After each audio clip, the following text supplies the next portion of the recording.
समझाना। पहले तो पहले तो हमें स्वयं को समझना है, और स्वयं को समझकर बच्चों को कैसे पढ़ाना है, इसके लिए हमारे लिए सामने कुछ उन्होंने बिंदु रखे कि बच्चों को पूछना है कि आप अच्छा दिखने के लिए क्या करते हो।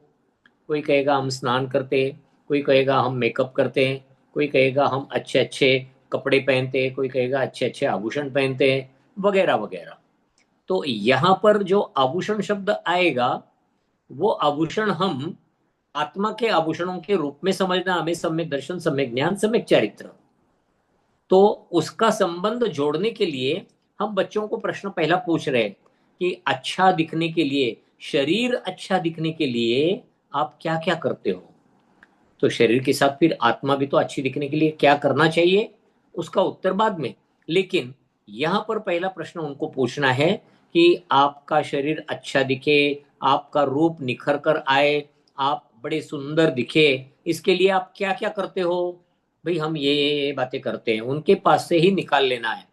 जब बोलेंगे तो वो हमें बताएंगे कि हम क्या क्या करते हैं कर कर। अच्छा दिखना या अच्छा बनना, क्या दोनों में कुछ अंतर है? जी हाँ, बहुत बड़ा अंतर है। कोई लोग सिर्फ अच्छे दिखते हैं लेकिन अच्छे नहीं होते। कोई लोग अच्छे होते हैं, दिखने में अच्छे ना हो, लेकिन ऐसे बहुत कम लोग होते हैं जो अच्छे भी दिखते हैं और अच्छे रहते भी हैं, अर्थात अच्छे बने हुए रहते हैं। और अच्छा बनना, ये हमारे आत्मा के संस्कारों के ऊपर निर्भर है। कोई भी शरीर को बहुत अच्छा बनाकर अपने स्वयं की आत्मा को उसने अच्छा बना लिया, ऐसा कोई नहीं मानता और ना ही मानना चाहिए। तो क्या करना है, उनसे पूछना है क्या आपको कौन सा पसंद है, अच्छा दिखना पसंद है या अच्छा बनना पसंद है।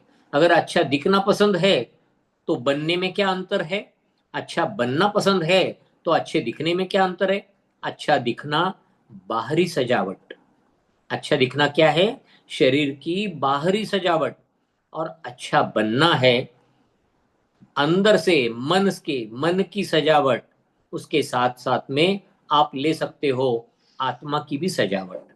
तो मन और आत्मा दोनों को बहुत अच्छा रखना, बनाना, उसके साथ उनका विकास करना, इससे हम बनते हैं अच्छे। तो बच्चों को पहले प्रश्न पूछना है क्या आपको पसंद है, दिखना या बनना। तो बच्चे बोलेंगे हमें दोनों पसंद है। तो दोनों कैसे करेंगे, बताइए क्या करेंगे, किस प्रकार करेंगे। मतलब इंट्रोडक्शन के लिए, विषय को छेड़ने के लिए कोई ना कोई बिंदु चाहिए, वो बिंदु हमारे सामने रखे जा रहे हैं। तीसरा बिंदु बताया, बड़े होकर आप कुछ बनना चाहते हो, क्या बनना चाहते हो। हम कई बार बच्चों को पूछते हैं क्यों जी, आपको बड़ा होकर क्या बनना है। कोई कहते हैं, सामने वाले डॉक्टर को देख कर कहते हैं हमें डॉक्टर बनना है। कोई इंजीनियर को देख कर कहते हैं इंजीनियर बनना है। कोई बहुत पैसे वाले को देख कर बोलते हैं हमें तो पैसे वाला बनना है। कोई बहुत हेल्दी पहलवान हो, अच्छी बॉडी वाला हो, स्मार्ट दिख रहा हो, तो बोलते हैं हमें इनके जैसा बनना है। किस किस प्रकार से आपको बनना है, ये बच्चों से आपको पूछना है। हमें क्यों पूछना है, तो हमारे ध्यान में आएगा कि ऐसे बच्चों को हमें कौन सी डायरेक्शन में समझाना है। तो ये प्रश्न हमारे लिए ये है कि क्या बड़े होकर आप कुछ बनना चाहते हो। कोई नहीं कहेगा कि हम क्षुल्लक जी बनना चाहते हैं, ऐलक जी बनना चाहते हैं, मुनि बनना चाहते हैं, या हम जैन दर्शन का अध्ययन कर कर विद्वान बनना चाहते हैं। कोई नहीं कहेगा। कहेंगे तो भौतिक बातों में ही कहेंगे। इसलिए उनके पास से ऐसे प्रश्नों का उत्तर ले लेना अपने लिए डिस्कशन का एक मार्ग खोल देता है। ऐसा क्या है जो आपको कुछ बनने के लिए प्रेरित करता है। बचपन में बच्चों को हम अगर लेकर गए, समझो किसी बैंक में लेकर गए, और वहां का जो ऑफिसर है वो बहुत जबरदस्त स्मार्ट भी है और उसके पास काफी पावर भी है। तो बच्चों बच्चे ऐसे देखकर बोलते हैं कि हमें बैंक का बड़ा ऑफिसर बनना है। डॉक्टर के पास जाओ, डॉक्टर बड़ा बनना है। इंजीनियर देखेंगे कि किस प्रकार से उन्होंने कंप्यूटर वगैरह वगैरह चलाया, खटाखट खटाखट कर कर, या स्पेस साइंटिस्ट बने हैं, किस प्रकार वो स्पेस में जाकर आए, ये सब देखेंगे तो बोलेंगे हमको वो बनना है, वो बनना है, वो बनना है। तो उनसे पूछ लेना है आपको क्या बनना है और बनने के लिए आपको क्या प्रेरित कर रहा है। ये जो है, इससे हम विषय छेड़ेंगे रत्नत्रय के लिए। राइट साइड में बताया रत्नत्रय। रत्नत्रय, त्रय मतलब तीन, तीन रत्न है। सम्यक दर्शन, सम्यक ज्ञान, सम्यक चारित्र। देखो, जब अलग अलग लिखा जाता है ना शब्द सम्यक चारित्र, तो क का पांव टूटा हुआ है, ध्यान में रखना सब टीचर्स, क्योंकि हम टीचर है तो हमें इसका ध्यान होना चाहिए। सम्यक चारित्र और सम्यक ज्ञान, उसमें तो ग बना दिया और ज्ञान को ज्ञ में जोड़ दिया, द में जोड़ दिया। जब जोड़ाक्षर बनता है तो क जो आधा है ना, उस क का बनता है आधा ग। ये व्याकरण का नियम है। अगर आप इसे अलग अलग लिखना चाहोगे तो कैसे लिखेंगे? सम्यक क लगाएंगे आधा, दर्शन, सम्यक दर्शन, सम्यक ज्ञान, सम्यक चारित्र। लेकिन ऊपर के दोनों को हम जब इकट्ठा लाते हैं तो हम क्या करते हैं? क आधा जो है उसको ग में बदल देते हैं। सम्यक दर्शन, सम्यक ज्ञान और सम्यक चारित्र। क्योंकि च के साथ ग लगता नहीं है, वो ठीक लगता नहीं है, अच्छा लगता नहीं है वो। और सम्यक चारित्र ये वहां पर लिया जाता है। ये व्याकरण के नियम है, उसके अनुसार हमें इसी प्रकार से समझाना है और बच्चों को भी बताना है कि आप व्याकरण की तरफ भी ध्यान दो। देखो, उच्चारण, अर्थ समझना और स्वाध्याय करते समय शुद्ध पढ़ना, ये तीन बहुत महत्वपूर्ण पॉइंट माने जाते हैं स्वाध्याय के। तो अच्छी तरह से शुद्ध पढ़ना ये बच्चों को सिखाना है। सम्यक दर्शन, सम्यक ज्ञान, सम्यक चारित्र। चा दीर्घ है, री ह्रस्व है, तो चा थोड़ा दीर्घ करना है, लंबाना है उसको। सम्यक चारित्र, तब री अपने आप ह्रस्व आएगी। हाँ, ये जब भी लिया जाता है, ह्रस्व दीर्घ का बहुत ध्यान रखना है। पढ़ते समय, लिखते समय, पाठांतर करते समय, हर जगह पर हमें जोड़ाक्षर और ह्रस्व दीर्घ इन दोनों का अच्छी तरह से ध्यान रखना है। आगे पूछा है उन्होंने कि परिचय, विषय का परिचय करा रहे। सुंदर बनने के लिए हमें क्या क्या चाहिए? सुंदर आभूषण चाहिए, सुंदर वस्त्र चाहिए। पर ये तो हमारे शरीर के आभूषण है। और हम शरीर नहीं, हम आत्मा है। शरीर को धारण करने वाली आत्मा है। किसी का माइक शिव ड्राइव में म्यूट लगी नहीं है। है। ये तो हमारे शरीर के आभूषण है। कौन कौन से? सुंदर आभूषण, आभूषण का मतलब होता है गहने। वस्त्र मतलब जो अच्छे अच्छे वस्त्र हम पहनते हैं। तो वस्त्र, आभूषण, गहने आदि ये तो सब शरीर के हैं। लेकिन हम तो शरीर नहीं है। जब हम शरीर नहीं है, हम तो आत्मा है, तो आत्मा के आभूषण क्या होते हैं? और इस पार्ट में हम बात कर रहे हैं आत्मा के आभूषणों के बारे में।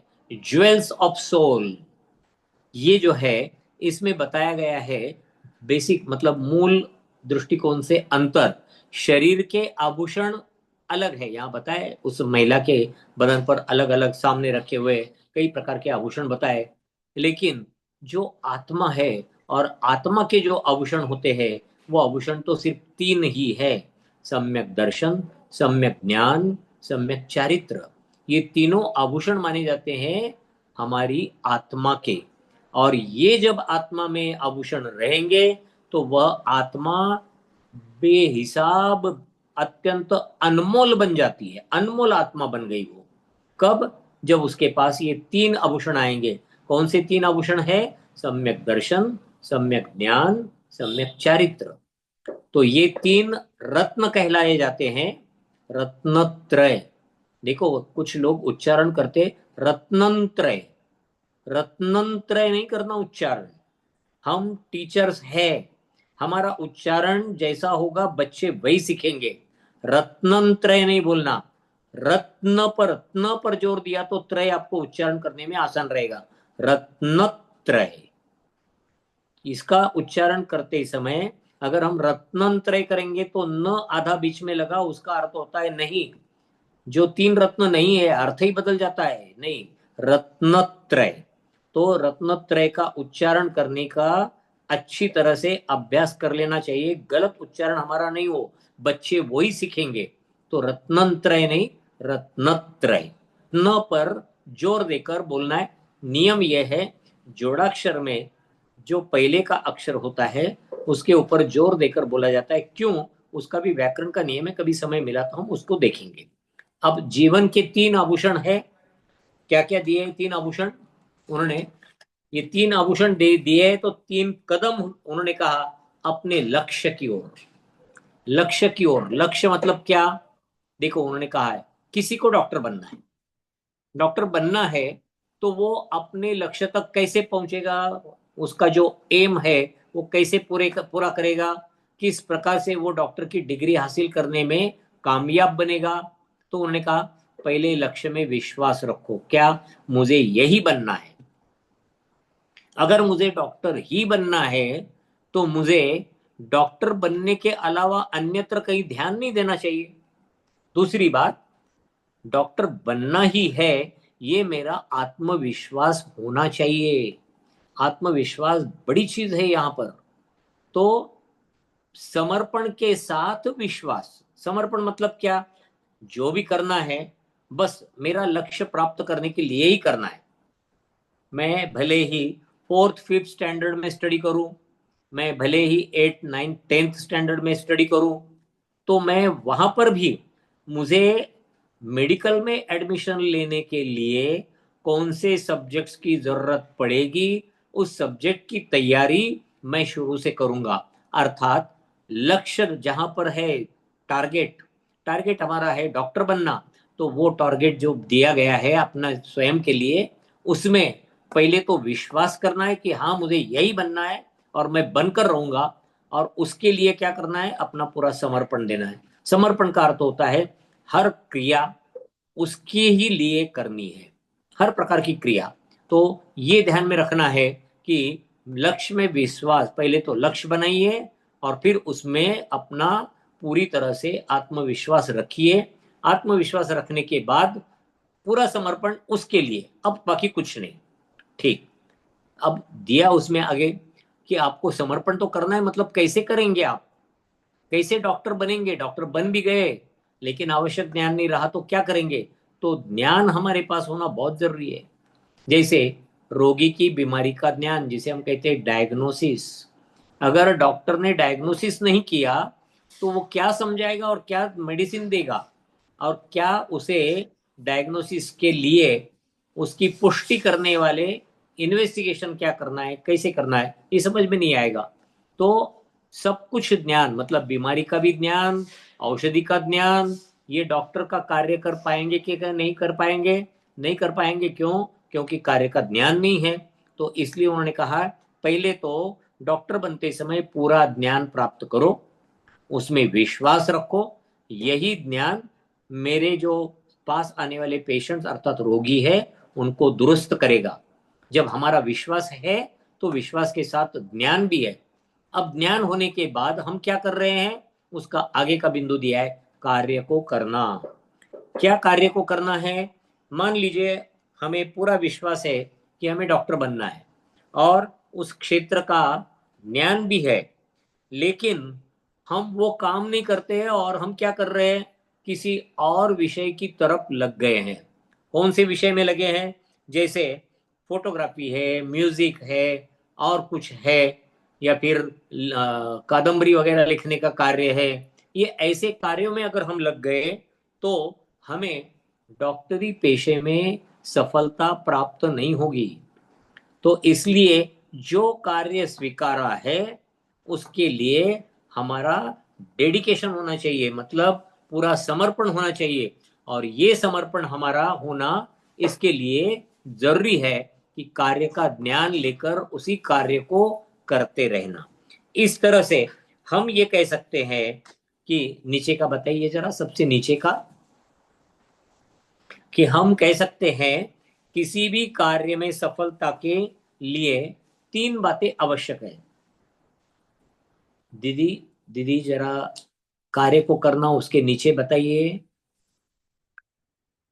यहां पर दिया गया है कि हम तीन प्रकार के बिंदु यहां पर ले रहे हैं, श्रद्धा, ज्ञान और आचरण या चारित्र। श्रद्धा मतलब क्या है? श्रद्धा का मतलब है अटूट विश्वास। अटूट विश्वास। डिगडिगने वाला विश्वास नहीं चाहिए, पक्का विश्वास चाहिए, पक्का श्रद्धान चाहिए। वो पक्का श्रद्धान अगर रहा, श्रद्धान विश्वास ये एक समानार्थी शब्द में लिया जाता है, तो वो हमारा पहला अटूट विश्वास होना चाहिए लक्ष्य में। और उसके बाद में कार्य को करने की हमें सही समझ चाहिए, कार्य को करने की सही समझ, मतलब ज्ञान के साथ जो भी कार्य कर रहे हैं हम ज्ञान के साथ। तो डॉक्टरी करना है, उसका ज्ञान हमने लिया, और ज्ञान लेकर ज्ञान के आधार पर हम उस कार्य कर रहे हैं।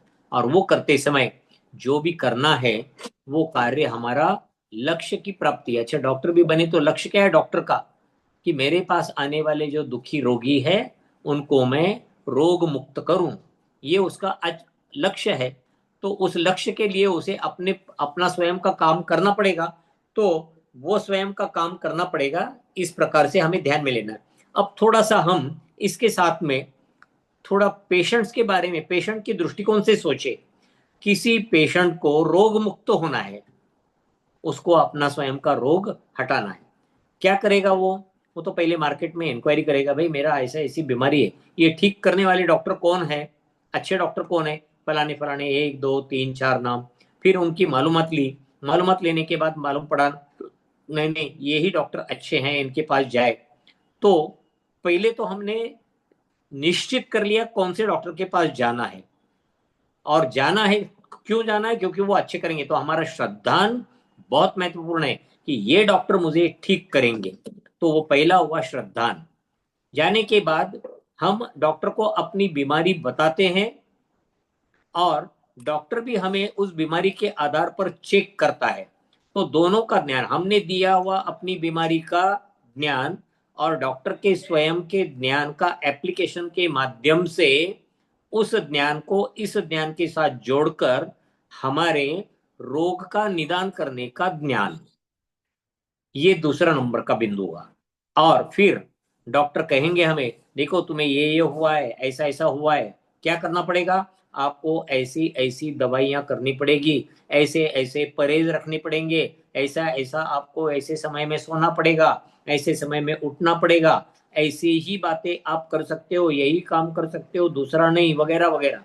जो भी बताएंगे वो हमें हमारे डेली रूटीन की बातें बताएंगे, कैसे हमें क्या क्या काम करना है। इसी को कहते हैं आचरण। आचरण का मतलब होता है हमारा चारित्र। मतलब हमें अपने अपने शरीर के रखरखाव के लिए, अच्छा करने के लिए जो जो बातें डॉक्टर ने बताई है उन उन बातों को हमें फॉलो करना ही पड़ेगा। नहीं करेंगे तो हमारी बीमारी दूर नहीं होगी। अब देखो हमारी बीमारी, अब हम थोड़ा सा अध्यात्म की दृष्टिकोण से बच्चों को समझाते हैं।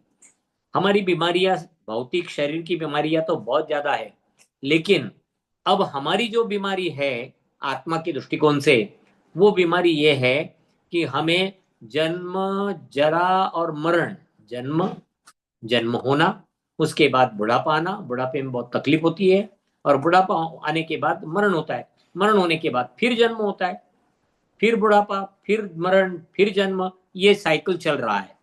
तो हमें ये जो रोग है, जन्म जरा मृत्यु का रोग, उससे छुटकारा पाने के लिए अरिहंत परमेष्टि नामक डॉक्टर ने हमें कुछ दवाइयां बताई है।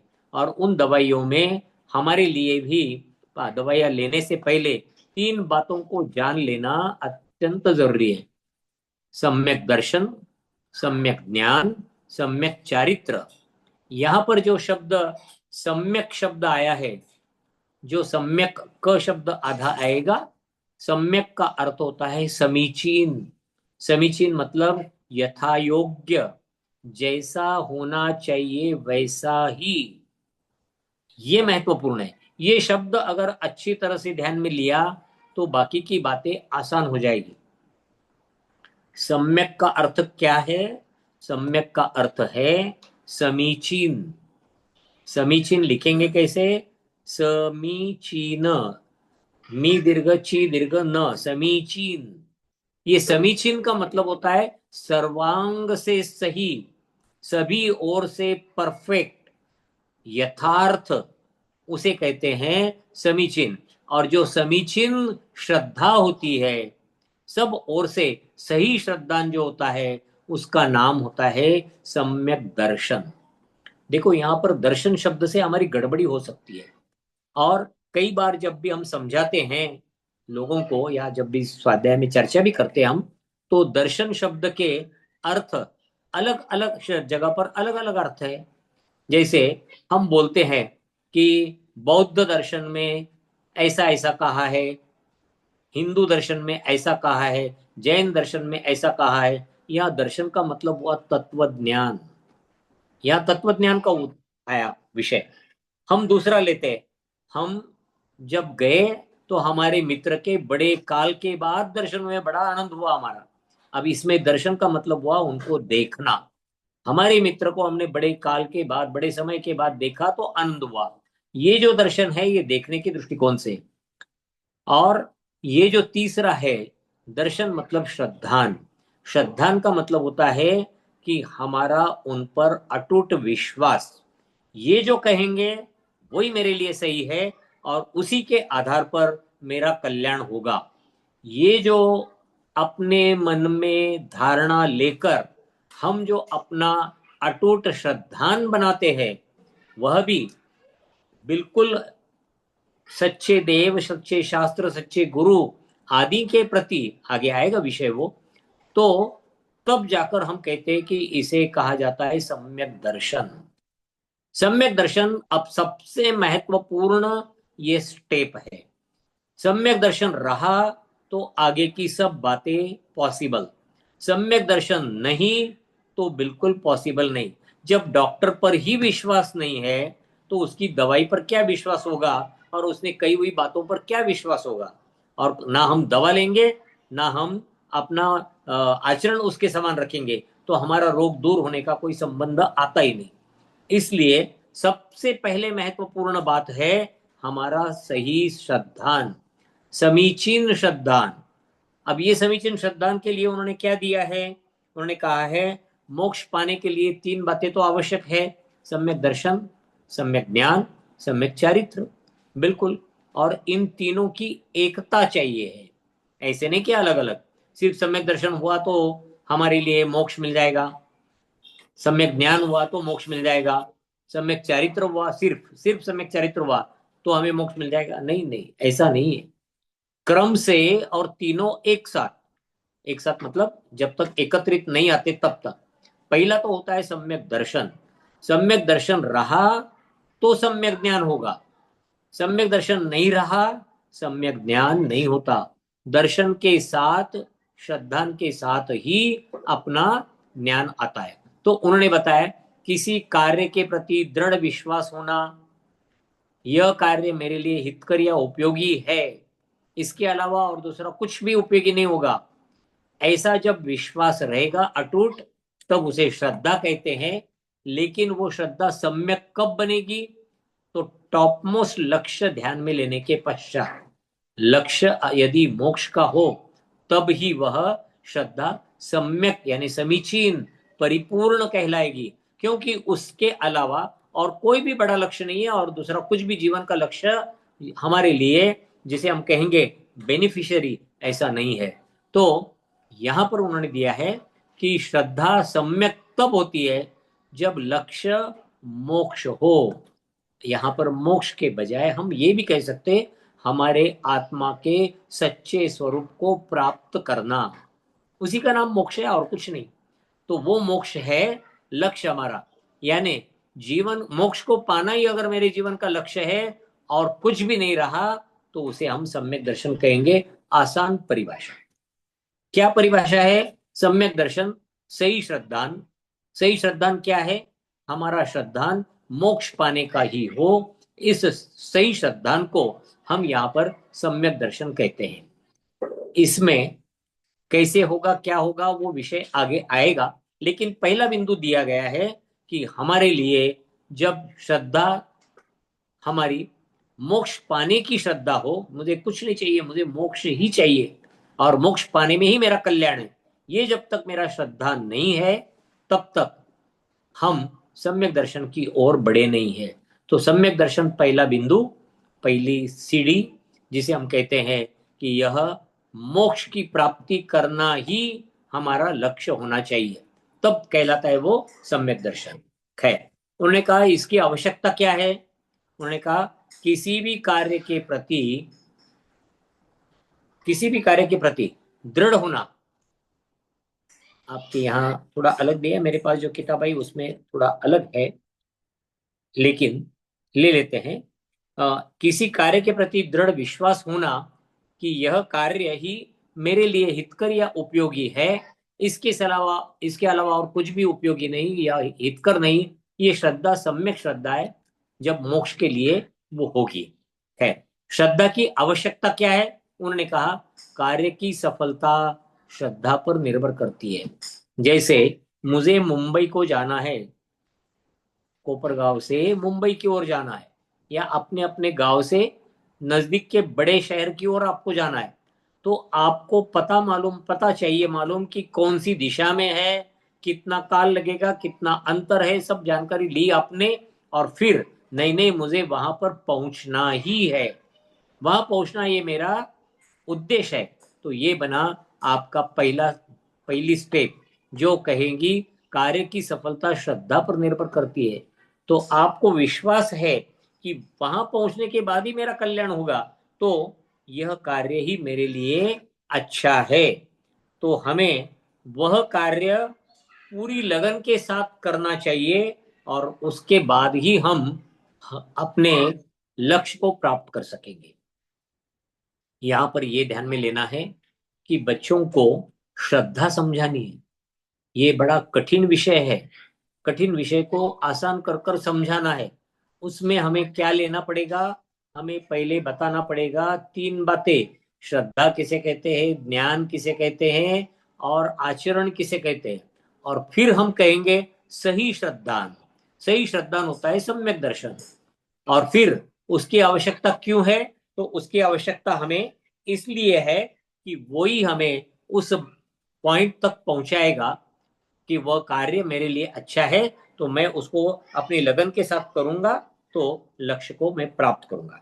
अच्छा, सच्ची श्रद्धा उन्होंने कहा अलग अलग रास्ते पर चलने से रोकती है। क्योंकि अगर समझो हमें कहीं जाना है, तो उसके वहां पहुंचने के मार्गों पर ही हमें चलना पड़ेगा। अदवा तदवा कहीं से भी हम नहीं जा सकते। तो अलग अलग रास्ते पर चलने पर हम अपने टारगेट को प्राप्त नहीं कर सकते।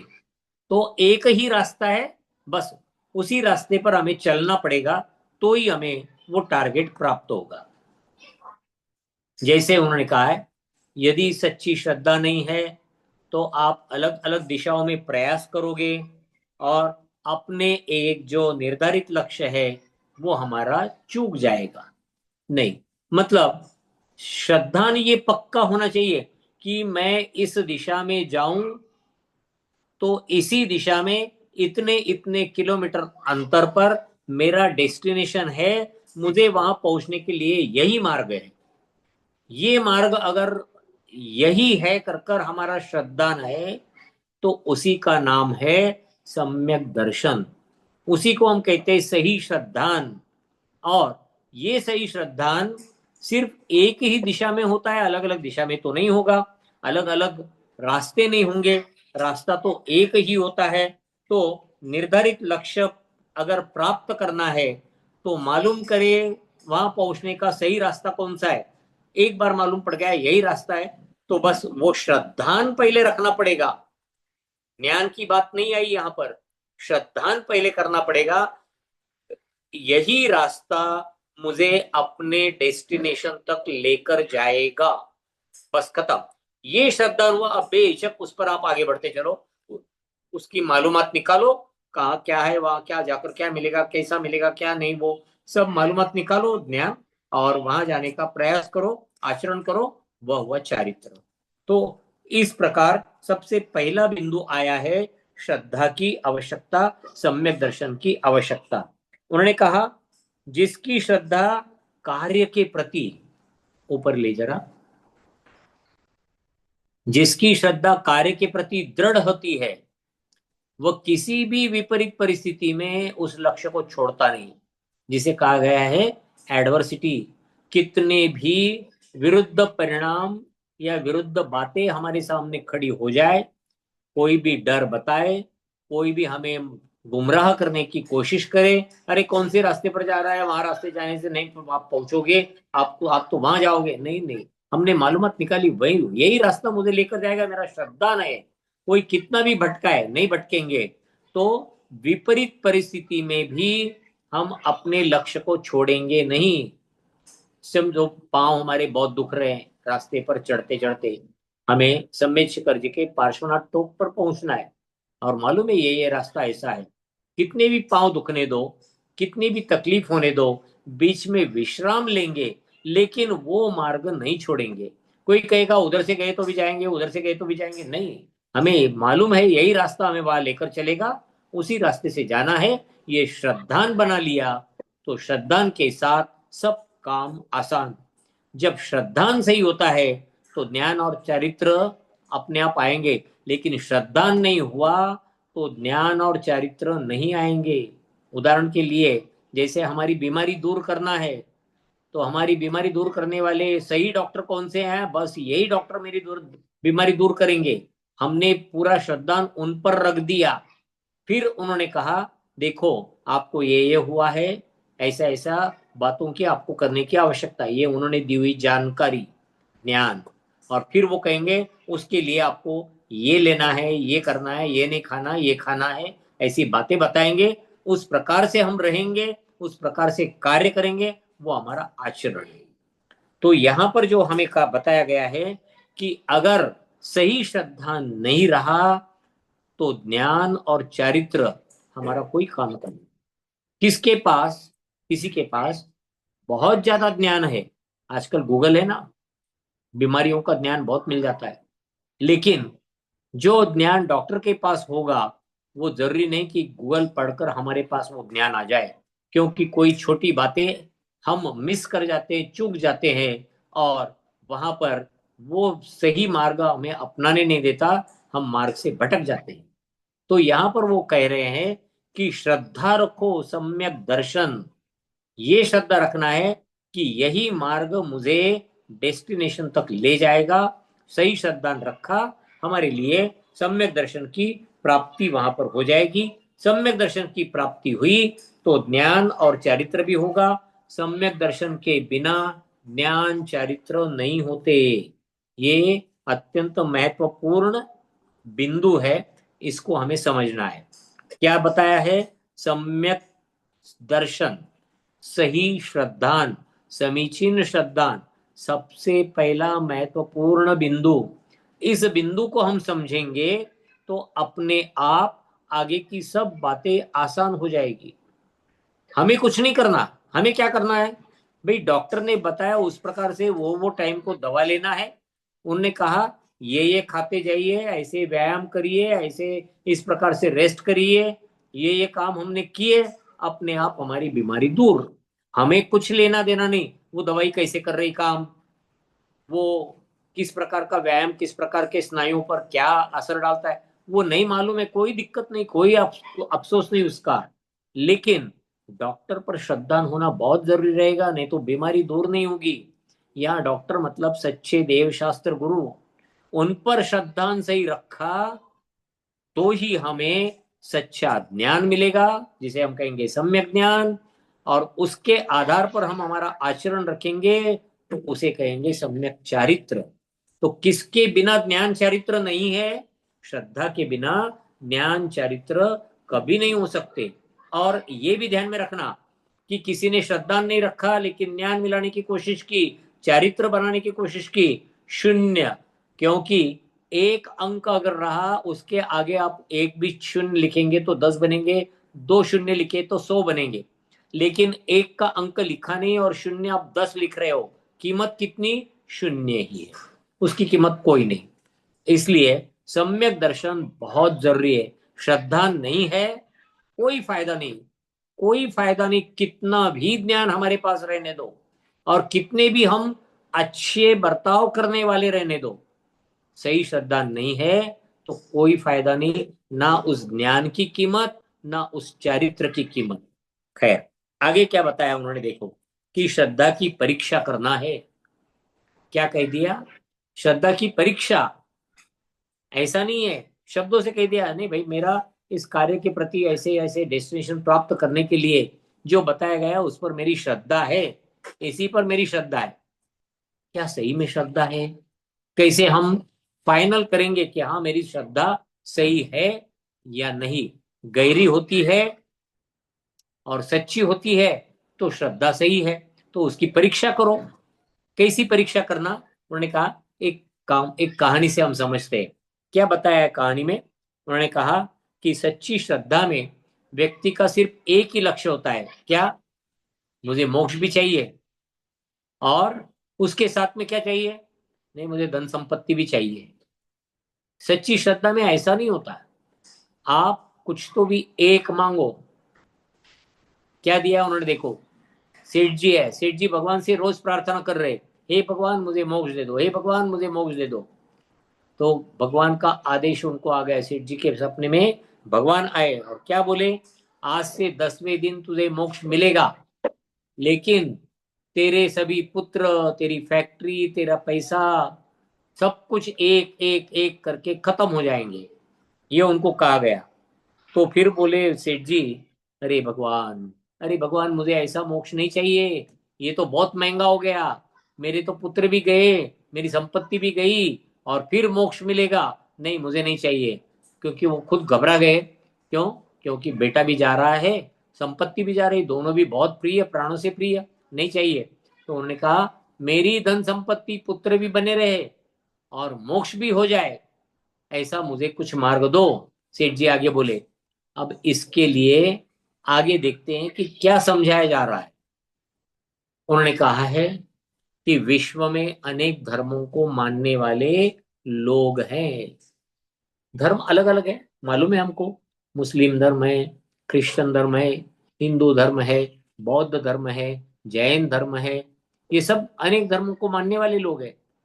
हमारा जन्म जो हुआ है एक विशेष धर्म में हुआ है, और जो हमारे धर्म की किताबों में, मतलब ग्रंथों में लिखा है वही सही है, उसे छोड़कर अन्य कुछ भी सही नहीं है, यह ऐसा अगर हमने मान लिया तो वो अंधश्रद्धा कहलाएगी। वो कह रहे यह किसी के लिए भी हानिकारक हो सकती है, कोई भी, मतलब हिंदू रहे, बौद्ध रहे, मुस्लिम रहे, जैन रहे, वो कहेगा नहीं नहीं, मेरे ग्रंथों में लिखा वही सही है, मेरे ग्रंथों में लिखा वही सही है। ये बोलने के बाद हम क्या कहेंगे, अरे ये श्रद्धा नहीं, ये तो अंधश्रद्धा है। क्या करो? परीक्षा लो। ये किसी के लिए हानिकारक हो सकता है। हिंदुओं का वेदों पर विश्वास है, मुसलमानों का कुरान पर, ईसाइयों का बाइबल पर, जैनों का जिनवाणी पर विश्वास होता है उनका। लेकिन बिना परीक्षा के अंधविश्वास नहीं रखना। बिना सही गलत जाने हम धर्म के नाम पर लड़ेंगे, नहीं नहीं मेरा धर्म ही सही कहता है, वो कहता नहीं मेरा धर्म सही कहता है। कैसे तय करेंगे हम, उनका कहता है सही या हमारा सही कहता है, या और किसी का है वो सही कहता है? तो उसकी तो परीक्षा करनी पड़ेगी। और जब परीक्षा की जाती है तो परीक्षा करते समय उन्होंने कहा है कि विश्वास परीक्षा के साथ सोच समझकर करना पड़ेगा, तब वो पक्का होता है। विश्वास, अंधविश्वास नहीं करना है। अंधविश्वास किया तो निश्चित रूप से वो अत्यंत, जिसे हम कहेंगे, अस्थिर रूप में रहेगा, वो कभी दृढ़ता को प्राप्त नहीं होगा। तो हमारे लिए ये कहा गया है कि हमें परीक्षा कर कर ही श्रद्धान करना है। आंखों पे पट्टी बांध दी और कहा कि श्रद्धा के नाम पर आप ये कार्य करो। क्या होगा? हिंसा होगी हमारे दृष्टिकोण से। मालूम नहीं, हम आंखें आंखें खोलकर नहीं देख रहे हैं हम क्या करने जा रहे हैं। तो आंखें खोलने का मतलब होता है ज्ञान चक्षुओं को खोलना, और अच्छी तरह से देखकर, समझकर, सोच समझकर, उसकी परीक्षा कर कर कि हाँ ये मेरे काम में होगा या नहीं होगा, ये सब कुछ एक बार जान लेने के बाद हम फिर श्रद्धा अगर करे तो वो सही है, लेकिन क्या है और क्यों है ऐसे प्रश्न नहीं पूछे तो उसके बिना हमने श्रद्धा की तो वो श्रद्धा अंधश्रद्धा कहलाएगी। अंधश्रद्धा मतलब क्या? अंधा व्यक्ति है और अंधी व्यक्ति को हम कहते हैं बाबा तुम इस दिशा में आगे जाओ। अब उसे मालूम नहीं, अगर वो आदमी जो बता रहा है वो अत्यंत हीन प्रवृत्ति का है, नीच प्रवृत्ति का है, सामने गड्ढे में ये अगर गिरा तो इसकी इसके पास रहने वाली संपत्ति मैं हर लूं, ऐसे विचार वाला अगर है तो वो गलत रास्ता बताएगा। गलत रास्ता बताएगा, उस रास्ते से वो जाएगा तो उसे वहां पर भुगतना पड़ेगा। तो क्या बताया उन्होंने? उन्होंने ये कहा है आंख पर पट्टी बांधकर धर्म के रास्ते पर मत चलो, नहीं चलना। आंख पर पट्टी बांधने का मतलब क्या है? आंख पर पट्टी बांधने का मतलब ये है कि बगैर जाने, बगैर देखे, बगैर समझे विश्वास मत करो। क्या और क्यों, ये पहले प्रश्न पूछो। ऐसा ही क्यों? ये क्या है? मुझे क्या करना पड़ रहा है? इसको क्या कहते हैं? इसका क्या फल मिलेगा? इसका परिणाम क्या होगा? ऐसे क्या और क्यों ये शब्दों के माध्यम से अच्छी तरह से जानकारी नहीं ली तो ऐसी श्रद्धा अंधश्रद्धा कहलाई जाएगी। अब देखो आगे क्या दिया है उन्होंने, नीचे चित्र बताया है। क्या चित्र बताया है? हाथ में उनके मशाल है जिसके माध्यम से वो जहां भी जाएंगे वहां अग्नि लगाई जाती है। तो ये हमें ध्यान में लेना है, हमारा कल्याण किससे होगा? इस अग्नि से नहीं होगा। इसके पीछे पीछे दौड़ेंगे तो हम जल जाएंगे, तो ये तो हमारे लिए घातक है। अर्थात अपना विश्वास इसके प्रति रखना नहीं है। जो सही है उसे ढूंढकर उस पर विश्वास रखना है, गलत है उस पर विश्वास नहीं रखना है। इसी का मतलब सही या गलत है ये किसके आधार पर होगा? परीक्षा के आधार पर। तो हम उसकी एग्जामिनेशन करेंगे, परीक्षा करेंगे। जब परीक्षा की जाती है तो हमारे मन में कई प्रश्न उठते हैं, कई प्रश्न उठते हैं, और यदि हम उनका उत्तर नहीं जानेंगे और दूसरे किसी ने बताई दी बात, नहीं नहीं इसका अर्थ तो यही है, यही समझ लो, और वो विश्वास करेंगे तो वो विश्वास हमारा पक्का नहीं हो सकता, क्योंकि मन में क्या रहेगा? कचोट, अरे उसने कह दिया, क्या मालूम ये सच्चा है या नहीं। तो उन्होंने कहा कि ऐसा कभी नहीं विश्वास हो सकता। दूसरे ने कहा और हमने मान लिया, ऐसा नहीं हो सकता। जैसे भगवान कैसे होते हैं? अगला प्रश्न एक दिया है 6 नंबर के बिंदु पर, वह पेज पर, अगले पेज पर। हाँ, प्रश्न है हमारे मन में, प्रश्न उठा भगवान कैसे हैं? परीक्षा, क्या करना है? परीक्षा, भाई भगवान की परीक्षा करो। जो सामने बता रहे हैं हमको कि ये भगवान है, तो इनकी परीक्षा करो आप। कैसे परीक्षा करेंगे? क्या उनके पास राग द्वेष है क्या? क्या उनके पास शस्त्र आदि है क्या? क्या उनके पास परिग्रह आदि है क्या? इन सब बातों को अच्छी तरह से देखो, समझो, जानो। अगर उनके पास राग द्वेष नहीं है तो वे भगवान हम कह सकते। क्यों? जिसके पास जो होता है वो उसी को देता है। जिसके पास राग द्वेष है वो राग द्वेष देगा, जिसके पास राग द्वेष नहीं अर्थात वीतरागता है वो वीतरागता देगा। तो वीतरागता में ही सब सुख समाया हुआ है। तो ये ध्यान में लेना है, जो जो राग द्वेष करता है वो सुखी नहीं हो सकता, वो तो दुखी होगा। और जो दुखी है राग द्वेष के साथ वो कभी भगवान नहीं बन सकता। तो हमारे लिए बताए गए कि ये भगवान है, ये भगवान है, इनके हाथ में त्रिशूल है, इनके हाथ में तलवार है, इनके हाथ में धनुष बाण है, इनके हाथ में मुसल है। तो ये सब क्यों रखे गए हैं? भाई कहीं ना कहीं उनको किसी से तो डर लग रहा है, या फिर किसी को उनको मारना है, मतलब उसके प्रति उनका द्वेष है। तो इन सभी बातों को ध्यान में रखकर भगवान कैसे है, तो पहला बिंदु यहां पर बताया जा रहा है कि राग द्वेष के बिना भगवान होते हैं। ये पहला बिंदु अच्छी तरह से समझ लो। और राग द्वेष तो दुखों को देते, किसी के प्रति राग करना, राग करना मतलब क्या? राग और द्वेष, ये दो शब्द को समझ ले। चार कषाय हम सबको मालूम है, क्रोध, मान, माया, लोभ, इनका क्रम यही रखना। क्रोध मान होता है द्वेष, और माया और लोभ होता है राग। क्योंकि हमें कोई चीज पहले चाहिए, ये मन में लोभ उभरता है, फिर उसको प्राप्त करने के हम हथकंडे अपनाते, मायाचारी। अगर मिली वो वस्तु तो मन में मान कषाय आ जाता है, हाँ मेरे पास ये ऐसा ऐसा है, और नहीं मिली तो क्रोध आता है। तो ये चार प्रकार के जो कषाय हैं, इन चारों कषायों के माध्यम से ये वहां यहां बताया जा रहा है राग द्वेष। कोई भी भगवान राग द्वेष के बिना होते हैं।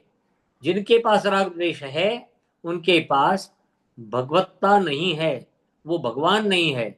क्योंकि राग द्वेष दुखों को देते हैं, और कोई भी भगवान दुखी नहीं हो सकते। अगर दुखी है तो उनके पास दुख है, तो हम उनके पास गए तो वो हमें दुख ही देंगे? नहीं, हमें क्या चाहिए?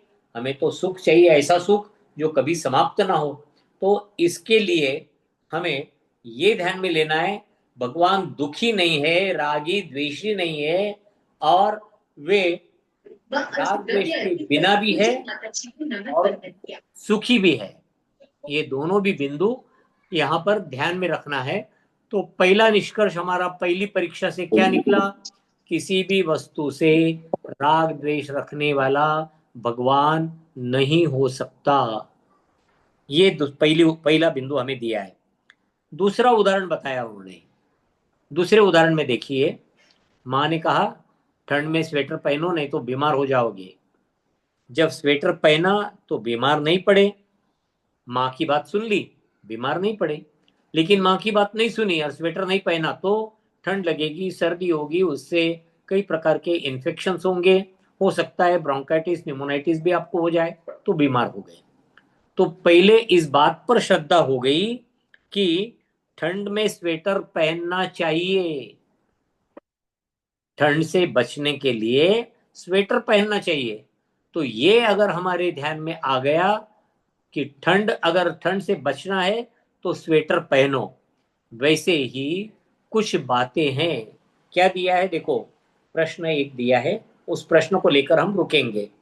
प्रश्न दिया है, यदि हमारी श्रद्धा मोक्ष की है तो हम उसका अनुभव कैसे करेंगे? दर्शन और प्रतिमा के प्रश्न कि श्रद्धा हमारी मोक्ष की है, तो मोक्ष का अनुभव हम कैसे करेंगे? किस तरह से हम मोक्ष का अनुभव करने का मार्ग हमें बताओ। बच्चे पूछेंगे, आपने कहा परीक्षा करो, तो मोक्ष की परीक्षा कैसे करेंगे? तो उन्होंने कहा है कि मोक्ष को पाने के लिए, मोक्ष जहां पर भी है उसको पाने के लिए हमें एक मार्ग पर आगे बढ़ना पड़ेगा। वो जो मार्ग है, उस मार्ग पर जाते समय अगर हमारे पास राग द्वेष है तो हम मोक्ष की ओर नहीं जा सकेंगे। और हमारे पास राग द्वेष है लेकिन बहुत कम है, तो वो हम और कम करें और कम करें और कम करें तो निश्चित कम करते करते हम शांति का अनुभव करेंगे। जैसे जैसे आगे बढ़ेंगे शांति बढ़ती जाएगी, और शांति का परमोच्च क्षण हमारा मोक्ष प्राप्त करने का ही होगा। अर्थात यहां पर यह ध्यान में लेना है कि जब राग द्वेष कम होंगे तो मोक्ष की प्राप्ति होगी, तो मोक्ष मार्ग पर चलना होगा। तो मोक्ष मार्ग पर चलने के लिए हमें राग द्वेष को घटाना पड़ेगा। बच्चे पूछेंगे राग द्वेष मतलब क्या? हमने अभी देखा, राग मतलब मायाचारी यानी कपट, और मोह, मुझे आसक्ति, चाहिए चाहिए चाहिए, ये हुआ राग। और मिल गई कोई वस्तु तो अपने आप में बहुत घमंड करना, अपने आप में अत्यंत मानी समझ लेना, स्वयं को मेरे जैसा कोई नहीं ऐसा समझना, ये मान कषाय। और अगर समझो वो वस्तु नहीं मिली तो जो बीच में आ रहे या जो कारण बन रहे उनके प्रति हमारे मन में अत्यंत क्रोध आना, उनके प्रति गुस्सा आता है, ये क्यों आए बीच में, ये नहीं होते तो मुझे मिल जाता था ये, तो उनके प्रति गुस्सा आना। ये जो बातें हैं इनको कहते राग और द्वेष।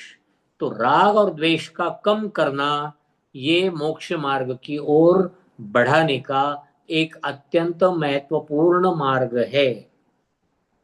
यहां पर हम रत्नत्रय की मालूमात या जानकारी ले रहे हैं। उसमें ये जो राग द्वेष लिया है ना, इसके आधार से हम आगे कषायों को समझेंगे, और कषायों को समझने के बाद सम्यक दर्शन की बात हम अच्छी तरह से कषायों के आधार से समझ पाएंगे। तो यहां पर उन्होंने कहा लाकर हमें खड़ा किया है, मोक्ष मार्ग कैसा जाता है? राग द्वेष के अत्यंत कम साथ लेकर जाने से मोक्ष मार्ग की प्राप्ति होती है। अगर तीव्र राग है, तीव्र द्वेष है, तो मोक्ष मार्ग प्राप्त नहीं होगा, या मोक्ष मार्ग पर हम चल नहीं पाएंगे, ना ही हम उस पर चलकर मोक्ष की ओर अग्रसर होंगे। तो हमें क्या चाहिए? पहले तो परीक्षा करो। क्या परीक्षा है? मोक्ष मार्ग कैसा है? उन्होंने कह दिया, मोक्ष मार्ग राग द्वेष के बिना होता है। पहला बिंदु।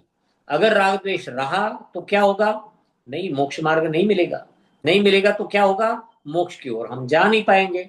अर्थात मोक्ष की प्राप्ति के लिए राग द्वेषों द्वेष को घटाना, कम करना, ये अनिवार्य है। ये इससे हमारे ध्यान में आता है। ये एक बहुत बड़ा चैप्टर है। एक बार पढ़ने से हमें समझ में ही आ जाएगा ऐसा नहीं, इसकी चर्चा हम करते रहेंगे। लेकिन ये अत्यंत महत्वपूर्ण चैप्टर है। क्यों? कि एक बात यहां पर मैं बता देना चाहता हूं। हम सभी श्रावक श्राविकाएं, जितने भी जैन धर्मी है, वो अगर सम्यक दर्शन प्राप्त कर ले, और वो भी कितने काल के लिए, कितने समय के लिए, भगवान के जाकर सामने खड़े रहे, देखा क्या वीतरागता है, क्या शांत भाव है, बस मुझे ऐसे ही शांत भाव, ऐसा ही अनुपम सुख प्राप्त चाहिए। हे भगवान, आपने बताया हुआ जो मार्ग है वही सही मार्ग है। मैं आपके माध्यम से आप पर पूरा श्रद्धा रखकर इसी मार्ग पर आना चाहता हूं। ये अगर भगवान के सामने हमारा 1 मिनट, आधा मिनट भी हो गया, अंतर्मूर्त के लिए भी हो गया, तो समझ लेना हमारा मोक्ष का टिकट रिजर्व हो गया। अर्धपुद्गल परावर्तन काल में, बहुत बड़ा काल है, लेकिन उसके काल में हम निश्चित रूप से मोक्ष को जाएंगे ही जाएंगे। ये सम्यक दर्शन का फल है। कहा गया है महासमुद्र, और महासमुद्र में से हमने एक बकेट भर के पानी निकाल लिया। महासमुद्र में कितनी बूंदे हैं? बकेट भर पानी में उसकी तुलना में कितनी बूंदे हैं? बूंदों की जगह जन्म पकड़ो। महासागर में कितने जन्म है? बहुत, अनंत। और इसमें कितने हैं? लिमिटेड, मर्यादित। तो सम्यक दर्शन के बाद ये जन्म हमारे सीमित हो जाते हैं। ये सम्यक दर्शन का बहुत बड़ा फायदा है। और सम्यक दर्शन अगर हुआ तो ही उसी समय सम्यक ज्ञान अपने आप हो जाता है, और फिर उसके आधार पर हम आचरण करते हैं, उसको कहते हैं सम्यक चरित्र। आइए यहां पर हम रुकते हैं। कुछ चर्चा के बिंदु अगर होंगे आपके पास तो सामने रख सकते हैं। 5 मिनट का टाइम। किसी के प्रश्न है तो पूछिए।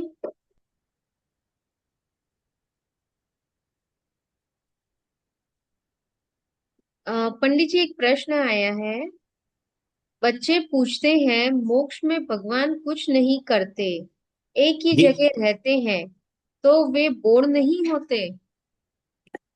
किन के बारे में बोल रहे हैं? बच्चे पाठशाला में प्रश्न करते हैं कि भगवान मोक्ष में कुछ नहीं करते हैं, एक ही जगह रहते हैं, तो वो बोर नहीं होते हैं?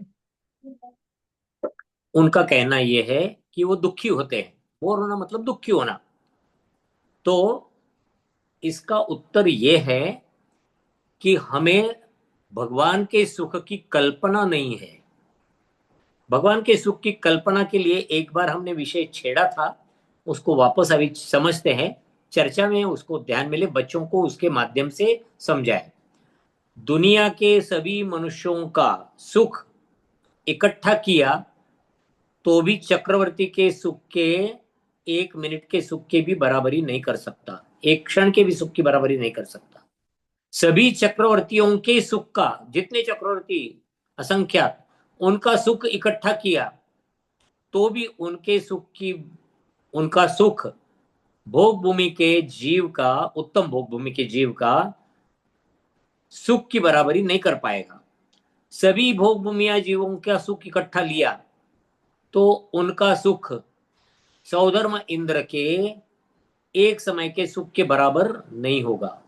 ऐसे असंख्यात सौधर्म इंद्रों का सुख इकट्ठा किया तो भी तीर्थंकरों की, या फिर आप तीर्थंकरों के पहले समझ ले, बाकी के जो 63 शला का पुरुष है तीर्थंकर छोड़कर, उनके सुख की बराबरी नहीं कर पाएंगे और उन सब का सुख भी तीर्थंकरों की गृहस्थ अवस्था का 1 मिनट भी सुख वहां पर वो उसके बराबर नहीं होगा। मतलब ये बाकी का सुख उससे बहुत कम रहेगा।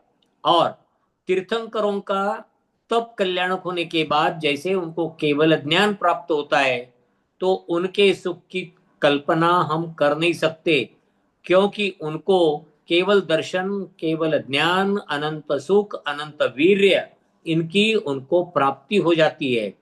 शक्ति भी अनंत है, सुख भी अनंत है, देखने की शक्ति भी अनंत है और जानने की शक्ति भी अनंत है। तो इसके माध्यम से उनका बहुत सुख का प्रमाण अद्वितीय हो जाता है और उसके साथ किसी को भी कभी भी बोर नहीं होगा। इसलिए उन्होंने कहा है कि यह निश्चित रूप से पक्का ध्यान में लेना है कि सिद्धों के या अरिहंतों के सुख की कल्पना हम नहीं कर सकते। अगर हमें ध्यान में आ जाए तो बात अलग है। अच्छा, हमारे जो सुख है वो सुख सब इंद्रियों के माध्यम से, आप कौन सा भी सुख, अपने सुख की कल्पना करो। बच्चों से पूछना आपको किस में सुख लगता है, वो बोलेंगे हमें गेम खेलने में, टीवी के, मोबाइल के गेम खेलने में। उनको कहना मोबाइल का गेम आपको दे रहे हैं, खेलते रहो, दूसरा कोई काम नहीं करना, ना खाना ना पीना, क्योंकि उसमें आपको सुख मिल रहा है, वही सुख लेते रहो। वो बोर हो जाएंगे, वही गेम खेल खेल कर खेलते खेलते बोर हो जाएंगे। नहीं, मुझे अब दूसरा कुछ तो भी चाहिए। अरे, क्यों बोर हुए आप? इंद्रिय विषयों के माध्यम से मिलने वाला सुख यह शाश्वत सुख नहीं है, ये हमेशा टिकने वाला नहीं है। और और इसके माध्यम से हमें क्या करना है, हमें उनको ये समझाना है कि तीर्थंकरों का या भगवान का सुख तो अद्वितीय होता है, उसके सुख की हम कल्पना नहीं कर सकते। इस इसीलिए हमें लगता है कि एक जगह पर लटके हुए बैठना तो क्या मिलेगा उसमें आनंद, नहीं, उनको आनंद उसी में मिलेगा, इसमें कोई शंका नहीं है। और वो आनंद, ये शब्द भी है, सुख और आनंद, सुख की अपेक्षा आनंद कहे, वो आनंद आत्मा का गुण है। और वो आनंद एक बार प्रकट हो गया तो उसकी हम तुलना नहीं कर सकते। जैसे कहा किसी को कि भाई आप शक्कर खाकर देखो, शक्कर मीठी होती है, शक्कर मीठी होती है, मीठी होती है, मीठी कितनी, खाकर देखो, चक्कर देखो तो मीठापन ध्यान में आएगा। अच्छा, शक्कर से हम कहते हैं अमृत बहुत मीठा होता है, हमें तो मालूम ही नहीं अमृत कहाँ और कैसे कितना होता है। अमृत की जो बात है, जब तक हम अमृत नहीं चखेंगे उसकी मिठास कैसे ध्यान में आएगी। तो ऐसा ही है, जब तक हमें भगवान का सुख हम स्वयं नहीं चखेंगे हमें पता नहीं चलेगा कितना गहरा और कितना अद्वितीय यह सुख है। फिर भी बच्चों को कहना ये सम्यक दर्शन का विषय है, आप श्रद्धा रखो, आप अच्छी तरह से ध्यान में लो कि इसी के माध्यम से हमें अपना सुख मिलेगा, दूसरा कोई मार्ग नहीं है। और वो जो सुख है वो अद्वितीय है, कोई बोर नहीं होगा उस सुख से, इतना पक्का ध्यान में लो। आप जब स्वयं प्राप्त करोगे तो ध्यान में आएगा, वो बात अलग। तो वो बोलेंगे तब तक हम इस पर क्यों श्रद्धा रखें, ये उनका प्रश्न रहेगा। तो उनको कहना कहीं तो भी श्रद्धा रखना पड़ेगा। जैसे डॉक्टर की दवा में किसी डॉक्टर ने दी हुई उस गोली पर श्रद्धा रखा और वो गोली ली तो ही दर्द कम होगा। अगर गोली लेने के लिए भी हमने कहा भाई डॉक्टर को मालूम है कि नहीं ये गोली दूर करेगी कि नहीं, तो हम कैसा अपना दुख दर्द दूर करेंगे? नहीं, श्रद्धा रखो, अपने आप सब काम होगा। इसीलिए उनको कहना है कि भगवान के पास सुख अनंत सुख है। और ये हमारे जिनवाणी ने कहा है, जिसको स्वयं केवल ज्ञानी भगवान ने बताया, जो झूठा कभी नहीं बोलते, हमारे मुनि भी झूठ नहीं बोलते, ये ग्रंथों में लिखा हुआ है। अतः ये सही है, उस पर श्रद्धा रखो और आगे बढ़ो, आपको निश्चित अनंत सुख की प्राप्ति होगी।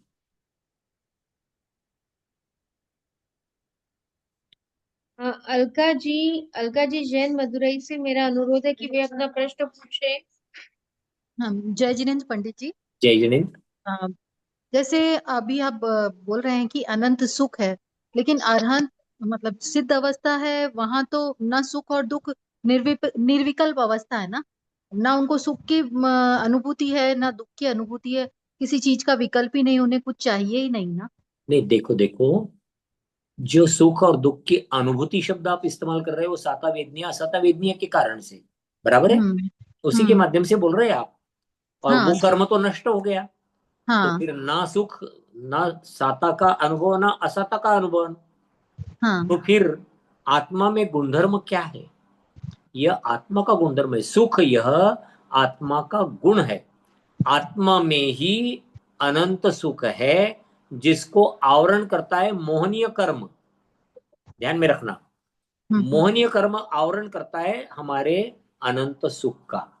तो जब आत्मा में सुख नाम का गुण अलग है, तो उसकी ओर ध्यान देकर साता असाता वेदनीय, साता का अनुभव कराना, असाता का, ये इंद्रियों के माध्यम से हम पूछते हैं। किसी को उपवास है तो पूछते हैं, भाई साता है ना, कोई तकलीफ तो नहीं ना, असाता तो नहीं है। साता मतलब यहां पर होता है इंद्रियों के माध्यम से प्राप्त होने वाला ज्ञान, या फिर आप बोल सकते हो सुख। तो ये इंद्रियों के विषयों के माध्यम से होने वाला, समझ में आने वाला सुख है। यह सुख वहां नहीं होता है, इंद्रियां नहीं होती, क्योंकि शरीर ही नहीं है। अच्छा, अर्यंतों की इंद्रियां तो होती है, शरीर होता है, लेकिन वो इंद्रियों के माध्यम से ज्ञान प्राप्त नहीं करते। उनके पास तो केवल ज्ञान है, मति ज्ञान, शुद्ध ज्ञान उनका होता नहीं, जो इंद्रियों के माध्यम से हो सकता है, नहीं। इसलिए ये पक्का ध्यान में रखना है कि उनके पास अनंत सुख नाम का आत्मा का स्वयं का गुण है, और इस पर जो आवरण था वो हट गया, वो प्रकट हुआ। वो प्रकट होने के बाद उस जीव को, मतलब अरियंतों को कहो या सिद्ध परमेष्टियों को कहो, इनका सुख अत्यंत अद्भुत होता है। और वो सुख उनका अपनी आत्मा से प्रकट होता है, बाहर से नहीं आता है।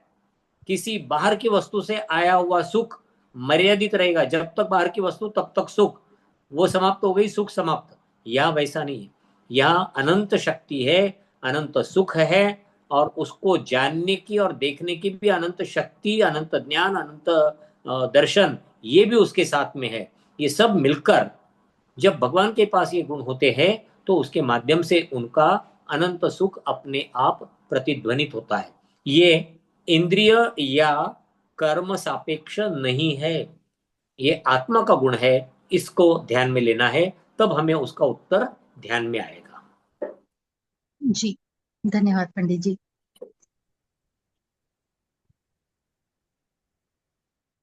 अगर कोई नहीं है तो क्या हम जिनवाणी स्तुति करें? ये एक आखिरी सवाल है।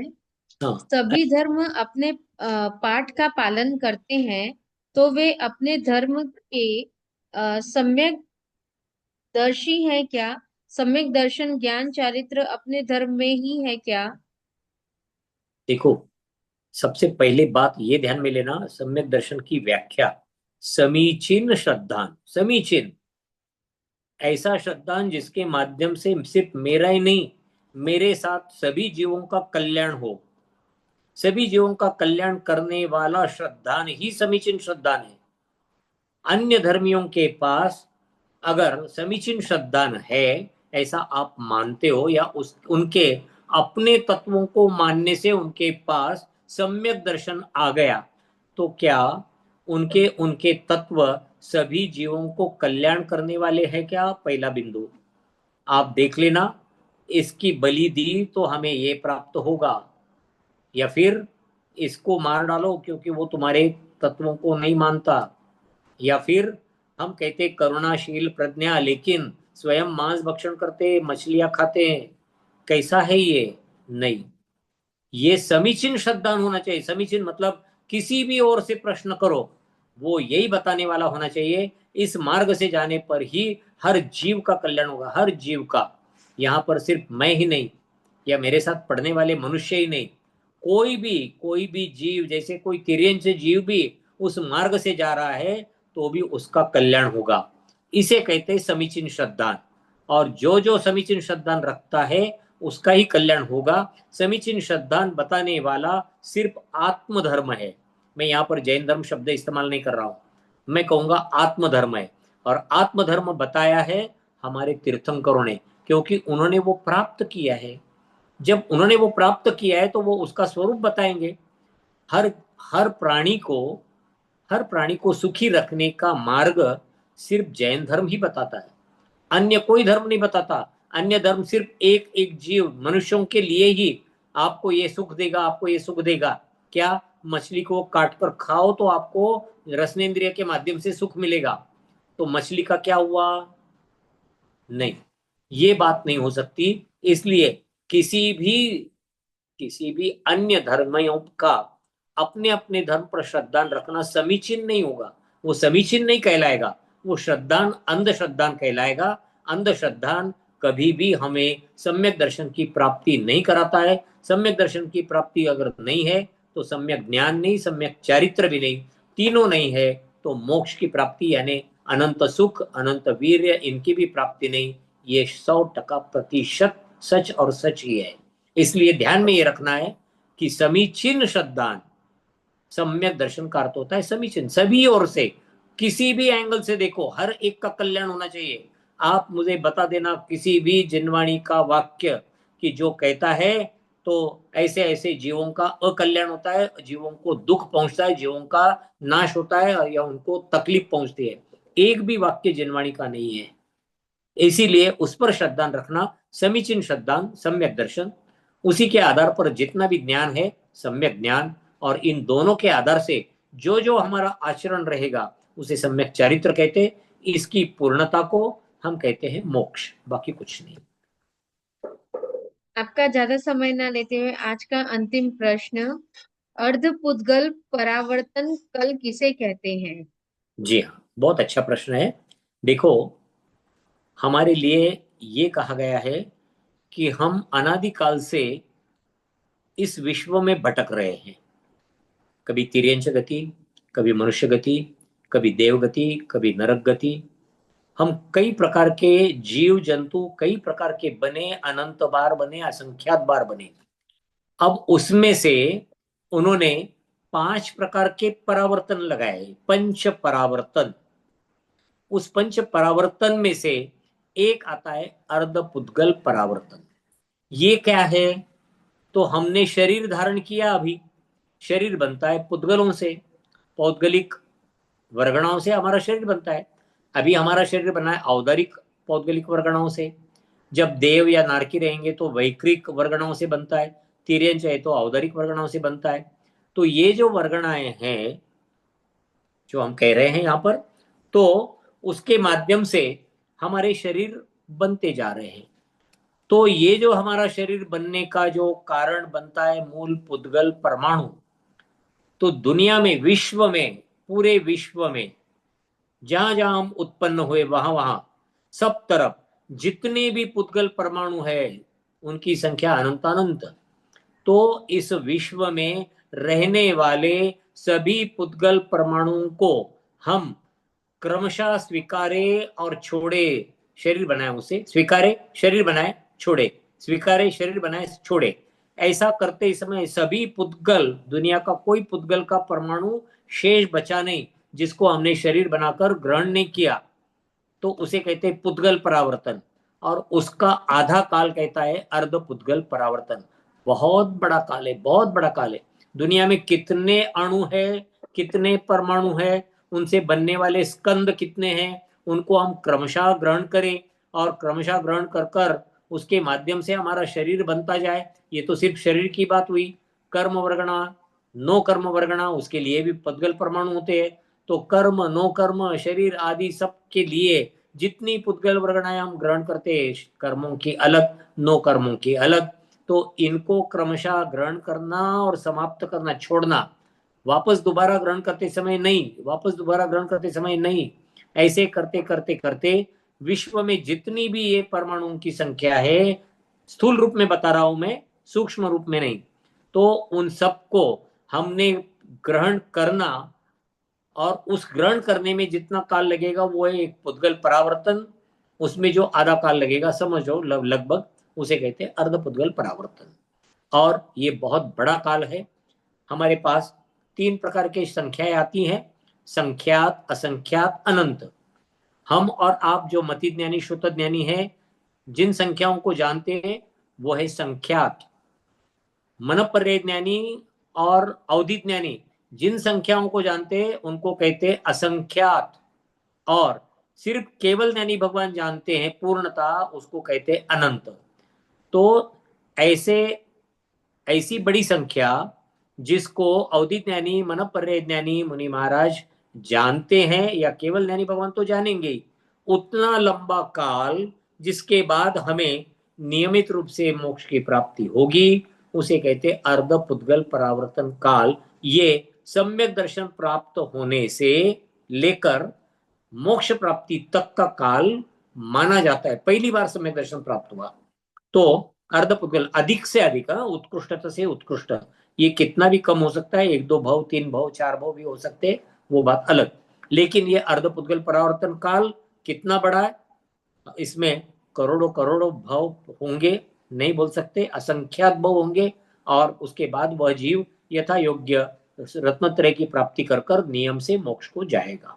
ये कहा जाता है अर्ध पुद्गल परावर्तन काल। ठीक, ये इसका वर्णन आपको जैनेन्द्र सिद्धांत कोश में परावर्तन जहां पर दिखा है, या संसार शब्द जहां पर लिखा है, उसमें आपको पढ़ने के लिए जरूर मिलेगा। ठीक, क्या जिनवाणी स्तुति करनी है दीदी? जी जी जी बिल्कुल। जावाणी के ज्ञान से सूझे लोकालोक, सोवाणी मस्तक नमो सदा देत हूँ धोक। हे जिनवाणी भारती तो ही जपो दिन रैन, जो तेरे शरण आ गए सो पावे सुख चैन। सभी लोग क्लास समाप्त होने के बाद 9 बार नमोकार मंत्र का उत्सर्ग जरूर करें। आज की क्लास में जो जो सही कहा गया है वो जिनवाणी माता का है। अगर कुछ मुझसे गलत कहा गया हो तो मैं क्षमा याचना करता हूँ। कृपया मेरी गलती को निर्देश जरूर करें। और इसके साथ में हम सब मिलकर यही भावना भाए कि जिनवाणी के ऊपर हमारा अटूट श्रद्धान बना रहे। वही